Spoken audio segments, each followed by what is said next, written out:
Ladies and gentlemen, welcome back to the ASUS Republic of Gamers Stars Invitational right here from the DigiExpo in Helsinki. And this series between SeleCT and DIMAGA going on for quite some time. DIMAGA, actually see over there currently watching the replay. And it was a long game, no doubt about that. Yeah, I mean, DIMAGA's, his goal when he plays against Terran players is to get to that late game where his army usually wins over his opponents. But in this case, I'm quite surprised that I think DIMAGA is going to be shocked to actually play against that, because the majority of Terran players within Europe, where DIMAGA plays consistently, can't beat that style. That's why we see Stefano do so well. That's why we see Nurcho do so well, and DIMAGA himself. But in Korea, SeleCT bringing his style to the table, and his training schedule is really showing out, brings something new, which is going to be inspirational for a lot of Terran players out there right now. But the next map, Metalopolis, and usually it's like, oh, this is going to favor the Zerg player, which it should, but SeleCT didn't veto it out, which is always, nice to know that he chose TotalBiscuit over Metalopolis, choosing the larger map rather than, I say TotalBiscuit is probably more balanced between the races, but is larger, where Metalopolis is smaller but more favored to Zerg because the way the expansions work and so on. But SeleCT didn't veto it, so I'm really interested to see what he could do. It is closing point for him, where if he did win this game, he will be advancing to tomorrow's games. Yep, he'll be facing up against Elfie, if I recall correctly. Yeah, that's the upper bracket for this tournament.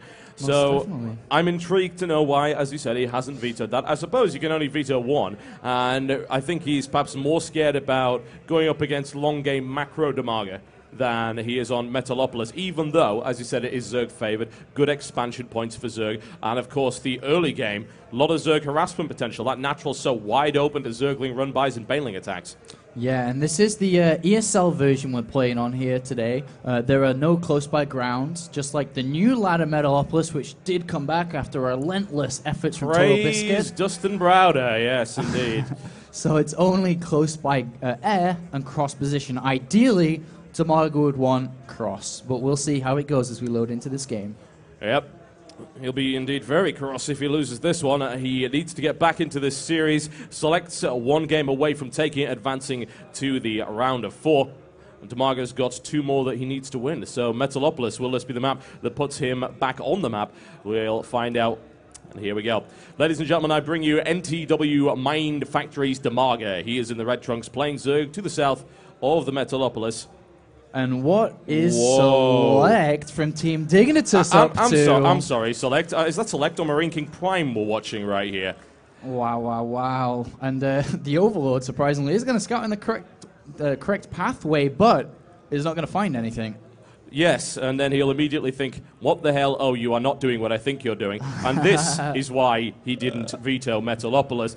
This is a style we've been seeing from some Korean Terrans, particularly Marine King Prime. A lot of people have said it's very showboaty. He does it for the crowd. But actually, if you've got great Marine Micro, the amount of pressure you can put on with, say, 4 barracks from one base on a gold expansion is ridiculous. The thing is, I've seen a lot of players try this, but as you said, their Marine Micro is not good enough. They will just lose straight out. Because against this style, pure Marine, which I think SeleCT will go for, you have to have Banelings. You have to creep spread well. But the thing is, Banelings don't have speed this early on. You're only going to have minimal amounts. So actually, that Overlord is going across the gold base, surprisingly. And what DIMAGA wants to achieve, he's not actually going to scout the gold base, but he wants to get towards the back of the refineries where SeleCT should have spawned at the north position. But with trying to get over there, instead of going around to the natural, which is less important right now, because if this Overlord tries to get to the natural, there's no Overlord which can get to the main base, because Marines will be out in time, it can get sniped. So he's going to run over this with a bit of luck, actually, which is going to help him, but at the same time, he's going to Extractor first, rather than spawning pool. So his spawning pool is going to be a little bit later than usual, and therefore he's not going to have the Queen, so he's not going to have the lava inject out that second faster, and SeleCT could still be in a good position. Yep, and I would think that this will spot it. It's very, very close. There we go. It sees an SCV. It doesn't really know much yet, but it's going to spot the mining over there and immediately discover, oh my, Well, that's unusual, isn't it? Well, Select will be going with a very heavy, gasless, aggressive Marine style to start off with. DIMAGA now knows what's going on and is going to have to set himself up immediately to defend. But like you said, it's going to be difficult. That pool is quite late. Yeah, I mean, he immediately needs to build a spine crawler. As soon as that spool finishes, build a spine crawler on the lower ground.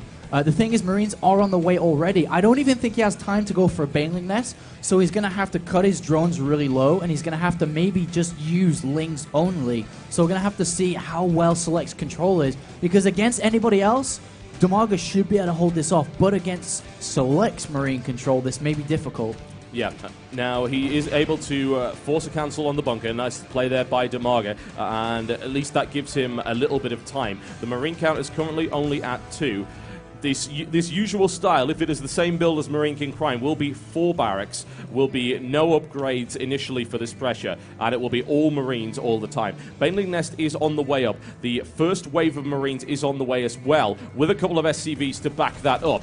And with a good micro, he'll be able to take those out because, of course, no Zergling speed, and that's quite a way off. Yeah, and Select has stopped SCV production, just to note you guys. No, actually, he's going to continue with it, so never mind. But right now, I'm surprised he didn't get a spine crawler, actually. It would have helped out a lot here. 10 Lings on the way, Baneling Nest about to finish. But if this bunker goes up, and if he adds another one as well, Banelings will not be as effective, and he's trying to get us around, but Select has great position here. Yeah, really, really nice to back himself all the way up there. However, note that DIMAGA has sniped off the SCV and has then cleaned that attack up. And if the inability to get that bunker down is going to make this attack much less effective. Wow, I think this is. It looks like DIMAGA is going to be able to hold.